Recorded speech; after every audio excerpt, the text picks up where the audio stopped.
હિમાચલના સોલસરમાં perfume ફેક્ટરીમાં ભીષણ આગ, 5થી વધુ લોકોના મોત થયા હતા. અઠવાડિયામાં બીજી વાર લાગેલી આગમાં 8 દિવસ પહેલા હિમાચલ પ્રદેશમાં સોલન જિલ્લામાં આવેલા ઝાડમજરીના એક પરફ્યુમ ફેક્ટરીમાં ભીષણ આગ લાગી હતી. આ અકસ્માતમાં અત્યાર સુધીમાં 5 લોકોના મોત થયા છે અને આ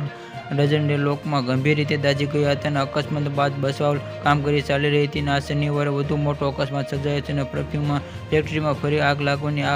આગ લાગતા જ અફરાતફરી મચી ગઈ હતી અને બચાવ કામગીરી બંધ લેવામાં આવી હતી અને કેમિકલ ડ્રમ પર તણખો પડતો આગ ભભૂકી પડી હતી અને સોલિડ વેસ્ટ મેનેજમેન્ટ મદદથી આ પરફ્યુમ અને જેના કારણે બિલ્ડિંગના કાર્યમાં શેડ અને કાઠીમાં દરમિયાન કર્મચારીઓ કેમિકલ ડ્રમના સંપર્કમાં ભભૂકો આગ લાગવાની કર્મચારી જીવ લાગ્યો હતો અને કામગીરી અફરાતફરી મચી ગઈ છે અને પોતાનો જીવ બચાવ્યો જેના કારણે બાદ ફાયર બ્રિગેડની એસડીની ટીમને કાબૂમાં લેવામાં આવ્યો છે અને અશોક કુમાર સાથે ઘટના સ્થળની મુલાકાત લીધી હતી અને એસપીસીના નિરીક્ષણ બાદ હાલ પરફ્યુમ અને આ ઠંડી